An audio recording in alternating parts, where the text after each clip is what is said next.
নমস্কার বন্ধুরা, সাবিত্রী রান্নাঘরে স্বাগতম। আমি আজকে বানাচ্ছি ইলিশ বেগুন দিয়ে ঝোল। রেসিপিটা একবার দেখে নিন। এখানে আমি একটা গোটা মাছ নিয়েছি, আমি কেটে ধুয়ে পরিষ্কার করে নিয়েছি। এখানে দিয়ে দেবো 1 চামচ লবণ, 1 চামচ হলুদ দিয়ে এটাকে আমি মেখে নেব ভালো করে।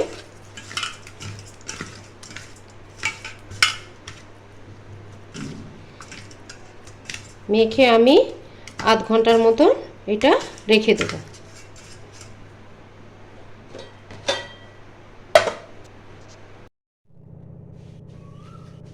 এখানে নিয়েছি 1 চামচ কালো সর্ষে,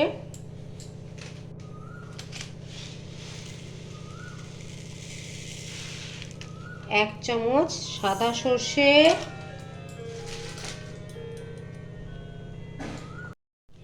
1 চামচের মতন জিরে, গোটা জিরে,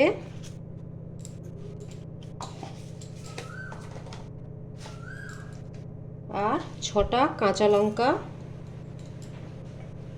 আর অল্প পরিমাণে জল। এইটা আমি পেস্ট বানিয়ে নেব। আমি এখানে কড়া বসিয়ে দিয়েছি, দিয়ে দিচ্ছি সরষের তেল।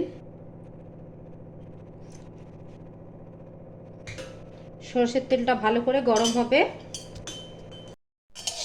তেলটা ভালো করে গরম হয়ে গেছে, এবার আমি মাছগুলো ভেজে নেব।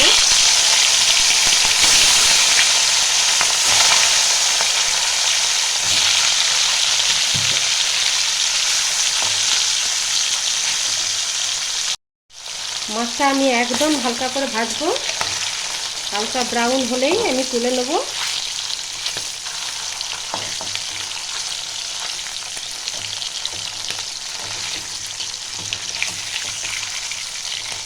এই যে এরকম হয়েছে।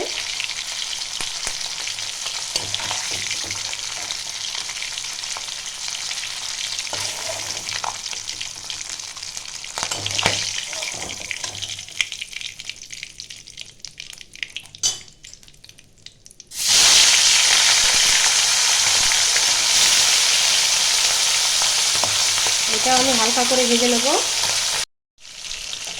এবার এই মাছটা আমার ভাজা হয়ে গেছে হালকা করে।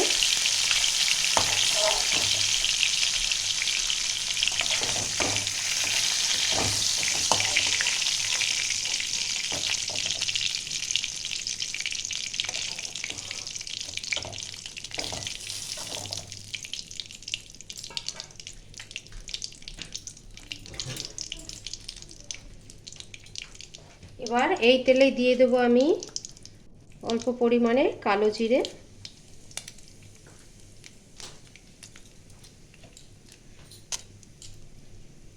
এখানে আমি একটা বড় বেগুন রেখেছিলাম, কেটে রেখেছিলাম, সেই বেগুনটা ভাজবো।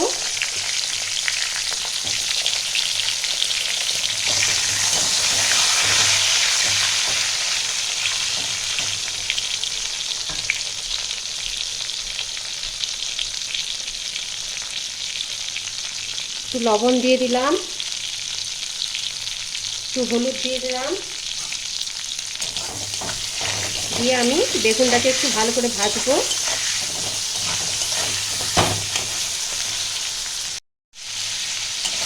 বেগুনটা আমার অল্প ভাজা হয়ে গেছে,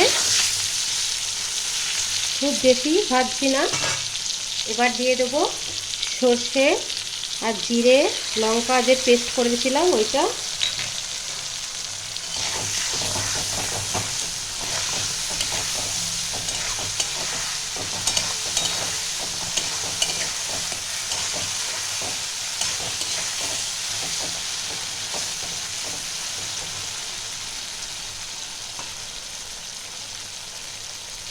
আর একটু হলুদ দিয়ে দেবো। মশলাটা একটু ভাজা হবে যাতে জিরে গন্ধটা যেন না আসে।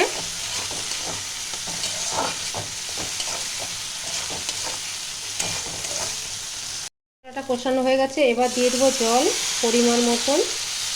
আমি একটু ঝোল ঝোল করব, তাই জন্য একটু বেশি করে জল দিচ্ছি।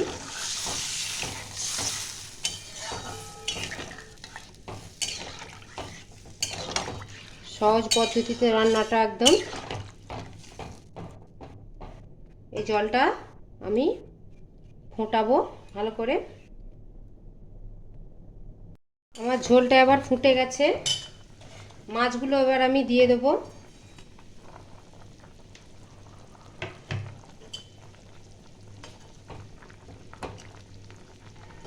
মাছগুলো একটু সেদ্ধ হবে, কেননা হালকা ভাজা হয়েছে তাই জন্য।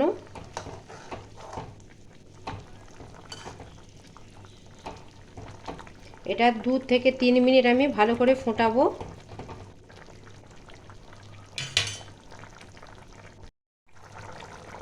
2 মিনিট পরে দেখছি আমার এটা মাছটা সেদ্ধ হয়ে গেছে।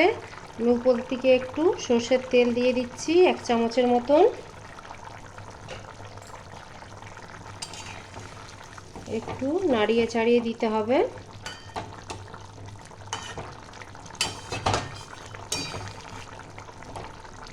আর বেশিক্ষণ ফোটাবো না, হয়ে গেছে। এবার আমি গ্যাসটা বন্ধ করে দিয়ে আমি নামিয়ে দিচ্ছি। আমার ভিডিওটা ভালো লাগলে do like, share, comment, subscribe করতে ভুলবেন না। চলো দেখা আছে পরের রান্নায়। টাটা।